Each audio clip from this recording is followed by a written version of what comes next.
to me, listen, radio is defined theater of mind. But Alcohol and drugs and a few other things became a part of my life. he says he's clean now, but spent the last decade on the streets. The Dave and Jimmy Show every weekday morning. Perfect, man. From the side of the road to inside the studios of local radio, where many callers offered Williams employment, even a mortgage. I just didn't know if anything like this would have happened. The NBA's Cleveland Cavaliers offered him a job. We loved his voice, we loved his story, and our biggest priority right now is just to get him in here.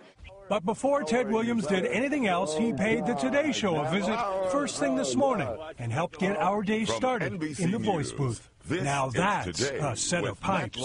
For today, Kevin Tibbles, NBC News. Live from Studio 1A in Rockefeller Plaza. Ted Williams, good morning, sir. How are you? It's great to have you. It's great to be here. This is a dream come true, I'm telling you. Honestly. It's that second chance. Yeah. Yes, ma'am. Can you begin to even sum up what these last 48 hours or so have been like in your life? Outrageous. It's just phenomenal. I mean, there's no way in the world that I could have ever imagined, Matt, that I would be. I mean, just have all of this just all of a sudden just come into, this portion of my life. You were panhandling 2 days ago, 3 days ago. Yes. On the streets of Columbus, Ohio. Yes. You're in New York City now, and you're on national television. Isn't that something? I mean, I'm telling you. It's got to be a little overwhelming, to process it even. Yes, ma'am. Yes, ma'am. And you almost didn't make it here, right? You have problems at the airport. Somehow the flight got delayed and everything, and then, God. But didn't you need papers to even prove who you were? I had to get an ID. Oh, right. Okay, the ID situation. Yes, ma'am. We had to go all the way downtown and get a proof of residency. I had to go to a couple homeless shelters to get that filled out.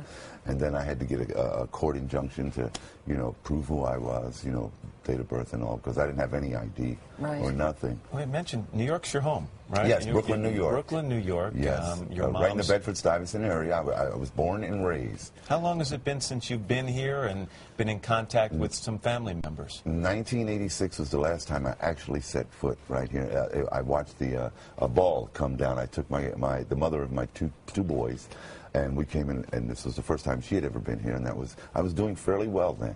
I was working in radio and all, but she'd never been here. So what happened, Ed? Help us understand what happened. You say in '86 you were doing well, you were working in radio. And in 1993, Miss Meredith. That's okay. Drugs and alcohol. I started snorting cocaine, and then I started smoking it, the crack and all of that, and then drinking. Alcohol has always been a part of my life because my parents used to travel down to St. Thomas, so I did have an alcohol problem at an early, but I was a functional alcoholic at that point, I thought, But how bad did it get? Yeah. Pretty bad. I was drinking like a fifth a day. But I was working. I was doing well. I was really doing well. At least I thought, But was it the drugs then that took you down? Yes, ma'am. Yeah. Yes, ma'am. When did you lose your home? I mean, when did you In end up '93. That's when the pits, my life just went to the pits. I was at the homeless shelters in Columbus. And then I was introduced to the program of recovery. I noticed something in that video that we've all now seen so many times that was on the internet, and when the reporter for the Columbus Dispatch comes up to you and he starts asking you about your voice, despite your hard times, there is this civility to you, Ted. There is this kindness. There is this grace about you. Thank you, sir. God bless you. Where does that come from? My mom has raised me that way, to always be polite. Treat people as you would want them to treat you, do unto others as you would want them to do unto you. And that's the golden rule, as she always put it. And you've mentioned your mom repeatedly in the past couple days. I love my mom, and I here comes maybe some tears, but how I always used to pray to God. I'm telling you, religiously, say, Lord, please let my mom live to see another year. Maybe this will be a year that somebody would say, hey man, do you want a job or anything? And I always used to say, God, you'd never seen fit to take my voice, in spite of all the flames and everything that went down my throat. The voice still maintained some type of resonance. And so when I got out there with the sign, it gave me a chance to you know, the public passing, good morning, thank you, you know, and people would roll their windows down.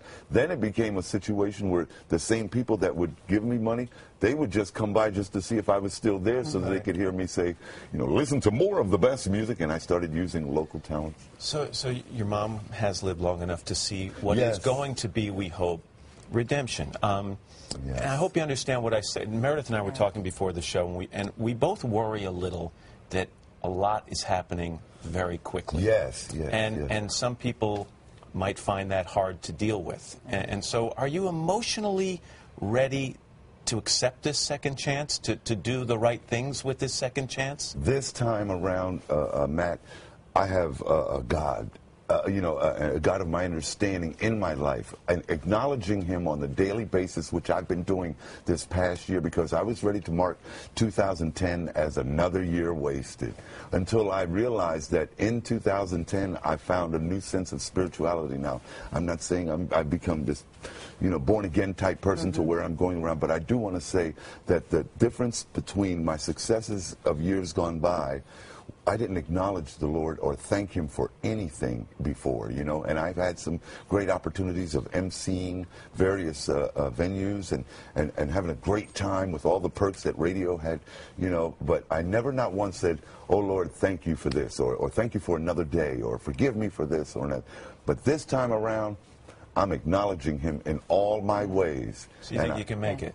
Yes, sir. You know, I think we'd be remiss if we didn't ask you about reports that beyond the drugs and the alcohol, there were run-ins with the law. Yes. Can you tell us about that? We heard about robbery and forgery. And Yes. Well, the robberies and all have been broken down and anything. I've never stuck any, no violent crimes at all. It was all thefts and fraud type things, and that was just to afford the drug habits and so forth. But I ended up... the judges have been lenient, you know, because it was like, okay, let's do this to him, and you know, I never got anything of any serious time or anything, but I did go behind, you know, fences with barbed wire and so forth. Have you had a chance, Ted, to stop and think about some of what's being offered to you right now? I mean, people want you to do voiceovers for them. The Cleveland Cavaliers have offered you a job. Look at this one. NFL Films interested in talking to you. They need some help right now. So. They said that they're going to give me LeBron's old house. You know. How about baby steps, Ted? Yes, sir. No. But have you had a chance to even think about what you would like to do? They've been coming in so fast, but I do want to say that I did have one offer here in New York. The fine people at Kraft Macaroni and Cheese have offered me to be the official voice of their product. So when I leave here today, I'll be doing some voiceovers for the fine people of Kraft. How would you pitch their product? When you're looking for a cheesy product, a very delicious macaroni and cheese, choose Kraft. That kind of thing. But I do just want to say one more thing. That this is, man, meeting you two guys and the lovely Ann Curry and Al Roker and all that, man, I'm telling you, I watched the Today Show religiously ever since I was a kid, from Gene Shalit and Bryant Gumbel and Jane Pauley and all of that, and you guys have replaced those people the best. Let me thank you for that. Thank you, Ted. I'm glad I got that opportunity to get that out of me, because... Let me end with one question. Yes, sir. If we sit down with you, Ted, 5 years from today, what are you going to be doing? Yeah. Hopefully a program director somewhere, or I'll have my own apartment. I will say that, you know, and you know, my kids will have love for me. I'll say, hey, Meredith and Matt, you know, the kids are over here and this, that, and I do want to say hello to my children in Columbus. How many kids? I have 7 girls and 2 boys. 7 girls and 2 boys. Wow. Yes. And they're all adults. And I have grandchildren. And I want to say hi to, can I say hello? Sure, go. Mark Henderson, who was very instrumental in helping me with a place to live. And I want to say hi to Jimmy Cottrell, my girlfriend Katie, and my children Julie, Janae, Tricia, Tangela, and Keisha, and my son Desmond and Tyrell, and my mom, wherever she's at, I miss her so much. I just want. I'm sure you'll get to see her. Yes, ma'am. You also have a greater appreciation for the homeless as well. If Oh, there's anything truly, we need to understand, please. what would we? please don't judge a book by its cover. Everybody has their own little story, you know.